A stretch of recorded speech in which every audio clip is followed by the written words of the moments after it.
Selamat siang. Perkenalkan, nama lengkap saya Anya Dusitarine.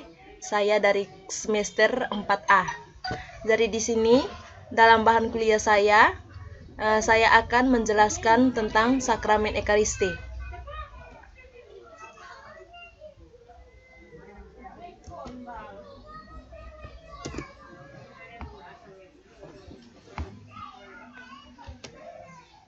Oke, di pendahuluannya ini tujuan yang hendak dicapai. Yang pertama itu siswa-siswi memiliki pemahaman dasar tentang sakramen Ekaristi. Yang kedua, siswa-siswi mampu membaca, meneliti, dan mengerjakan tugas sakramen Ekaristi. Dan yang ketiga, siswa-siswi mengetahui tata upacara Ekaristi dan orang-orang yang berperan dalam perayaan Ekaristi. Langsung saja di bab 1 itu pendahuluan tentang pengertian sakramen Ekaristi. Ekaristi adalah sumber dan puncak seluruh hidup Kristiani. Ekaristi Kudus menyempurnakan inisiasi Kristen. Pembaptisan orang diangkat ke martabat imamat rajawi dan oleh penguatan makin dijadikan serupa dengan Kristus. Oleh Ekaristi ia mengambil bagian dalam kurban Tuhan bersama seluruh jemaat.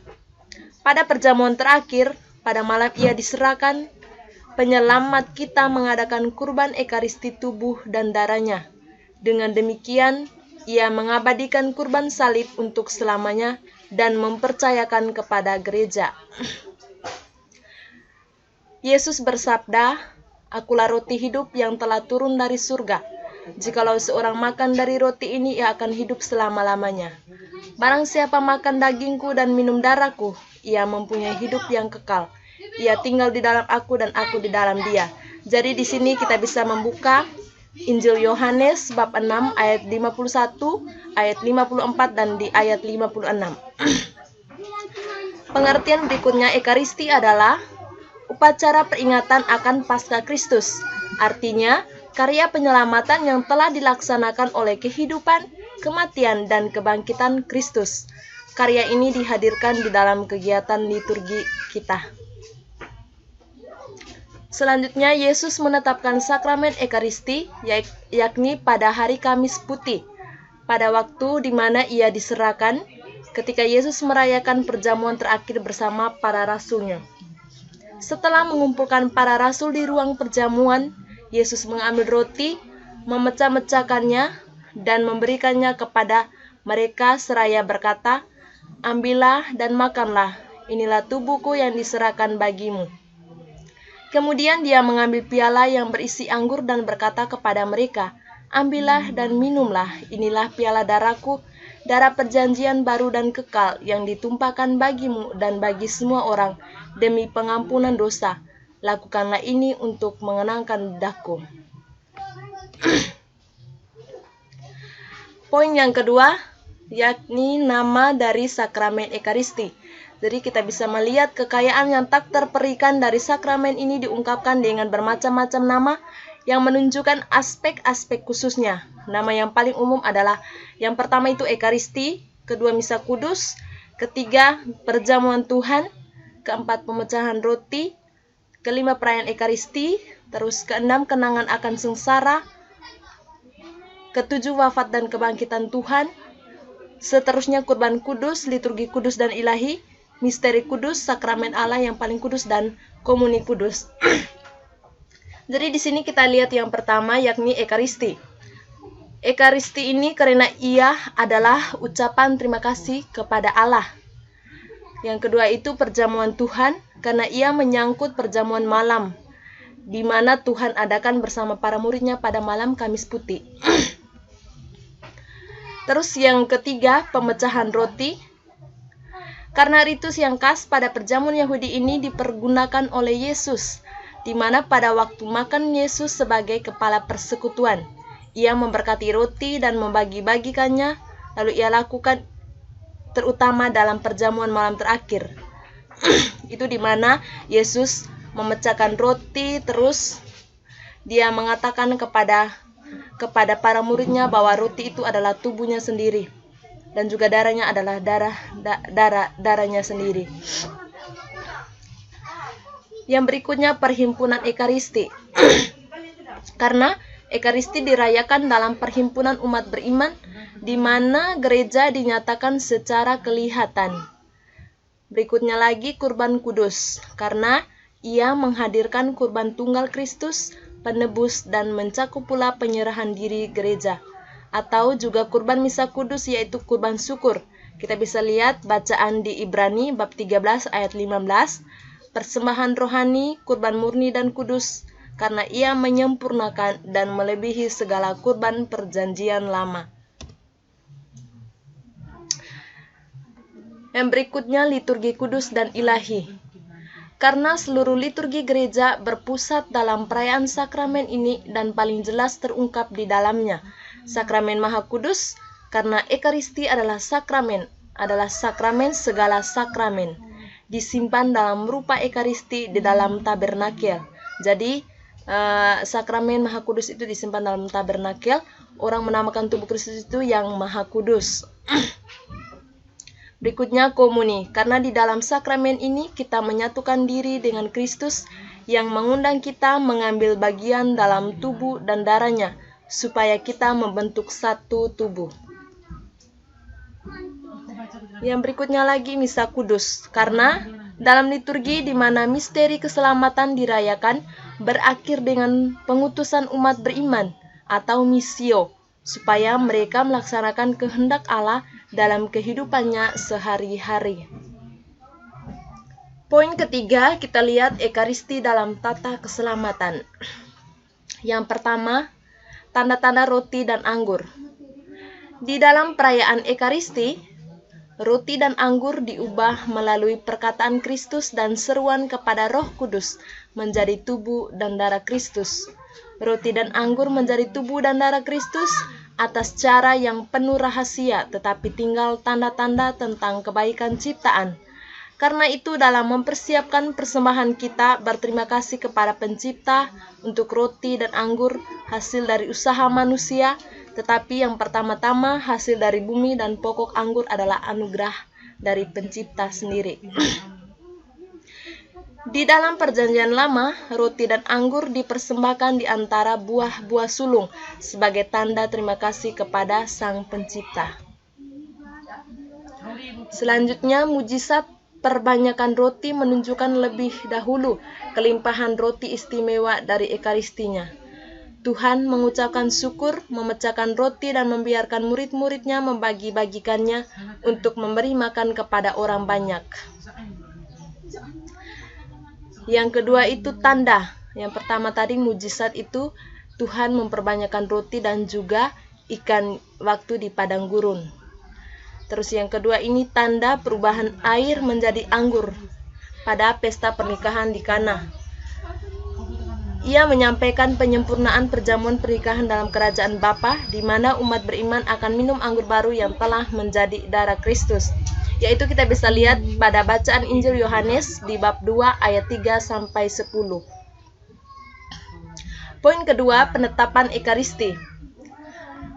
Karena Tuhan mengasihi murid-muridnya, Ia mengasihi mereka sampai pada kesudahannya. Karena Yesus tahu bahwa saatnya telah tiba untuk beralih dari dunia ini dan kembali kepada Bapa. Maka pada waktu makan, Ia membasuh kaki para muridnya dan memberi kepada mereka perintah tentang hukum cinta kasih. Yesus telah memilih waktu Paskah untuk melakukan apa yang telah Ia maklumkan di Kapernaum, memberikan tubuh dan darahnya kepada para muridnya. Yaitu Lukas bab 22 ayat 7-8, dilanjutkan ayat 13-16 dan dilanjutkan lagi ayat 19 sampai dengan 20. Perintah Yesus untuk mengulangi perbuatan dan perkataannya sampai Ia datang kembali, yaitu 1 Korintus bab 11 ayat 26, menghendaki tidak hanya mengenangkan Yesus dan apa yang telah Ia lakukan. Perintah itu bertujuan agar para rasul dan para penggantinya merayakan secara liturgis kenangan akan Kristus, hidupnya, kematiannya, serta kebangkitan, dan akan pembelaannya bagi kita di depan Allah Bapa. Poin berikutnya kita lihat perayaan liturgi Ekaristi. Perayaan Ekaristi berlangsung sesuai dengan kerangka dasar yang sepanjang sejarah tetap sama, hidup sekarang, dan pada hakikatnya merupakan satu kesatuan, yaitu perkumpulan ibadat sabda dengan bacaan-bacaan, homili, dan doa umat. Yang kedua itu upacara Ekaristi. Upacara Ekaristi dengan persembahan roti dan anggur dan konsekrasinya terjadi dalam ucapan terima kasih.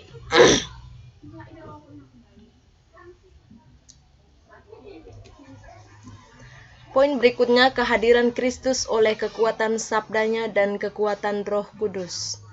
Yesus Kristus yang telah mati, bahkan lebih lagi yang telah bangkit, ia duduk di sebelah kanan Allah, malah menjadi pembela bagi kita, yaitu Roma bab 8 ayat 34. Dalam pelbagai cara, ia hadir di dalam gerejanya, di dalam sabdanya, di dalam doa gerejanya, di dalam 2 atau 3 orang yang berkumpul dalam namaku.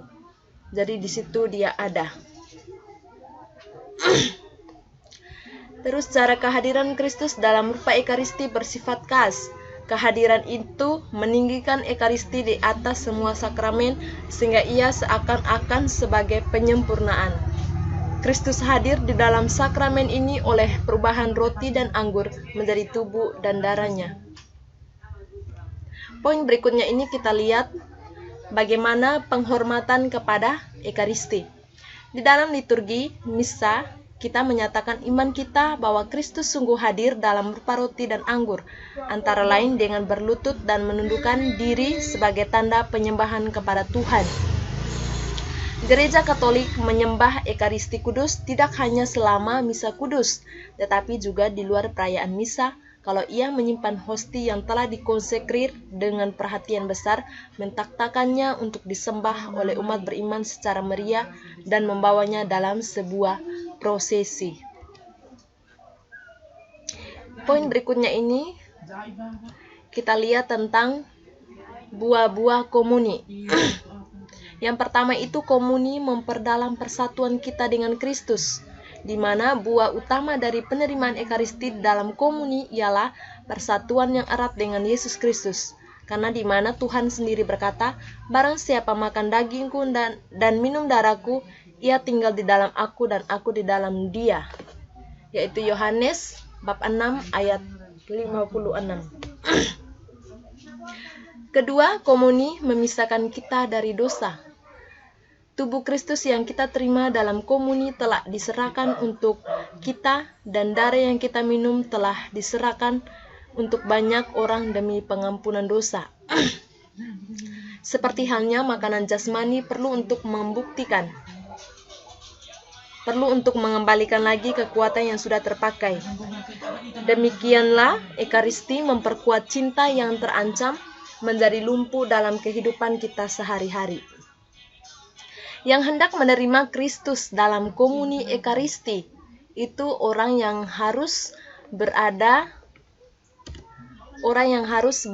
dalam keadaan yang rahmat, di mana kalau seorang sadar bahwa ia melakukan dosa berat, ia tidak boleh menerima Ekaristi tanpa sebelumnya menerima pengampunan di dalam sakramen pengakuan. Yang berikutnya ini yang boleh melayani sakramen Ekaristi ialah uskup atau imam yang ditabiskan secara sah, yang bertindak dalam pribadi Kristus sang kepala dan atas nama gereja. Ini di sini yang terakhir ini mengenai pertanyaan mengenai sakramen serta jawaban. Lanjut saja.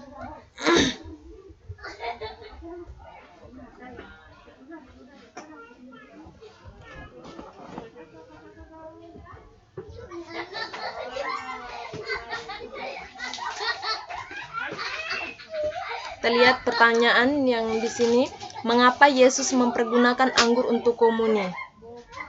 Jadi di dunia nyata, alkohol itu dapat menimbulkan banyak sekali akibat buruk pada manusia. Alkohol dapat menyebabkan kecanduan serta gangguan kesehatan yang serius. Ketergantungan pada alkohol dapat menghancurkan keluarga dan pekerjaan. Jika demikian, mengapa Yesus mempergunakannya dalam sebuah komuni kudus? Pada zaman Yesus, anggur adalah minuman yang paling umum. Air sulit didapat dan biasanya kurang aman untuk diminum. Susu cepat sekali menjadi basi dan harus diminum pada pagi hari. Orang-orang dalam kitab suci biasanya menambahkan air untuk mengencerkan dan mengurangi kepekatan anggur. Hal itu dilakukan agar anggur tidak terlalu keras bagi mereka.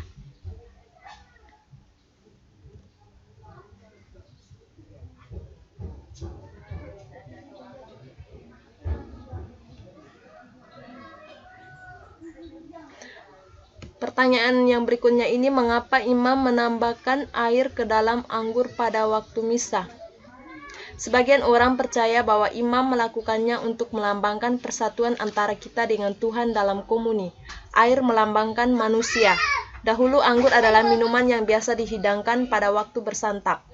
Air dan cairan-cairan lainnya seringkali kurang aman oleh karena kuman. Alkohol yang terkandung dalam anggur bekerja sebagai pembasmi kuman. Orang menambahkannya air ke dalam anggur untuk menipiskan dan juga mengurangi kadar alkoholnya.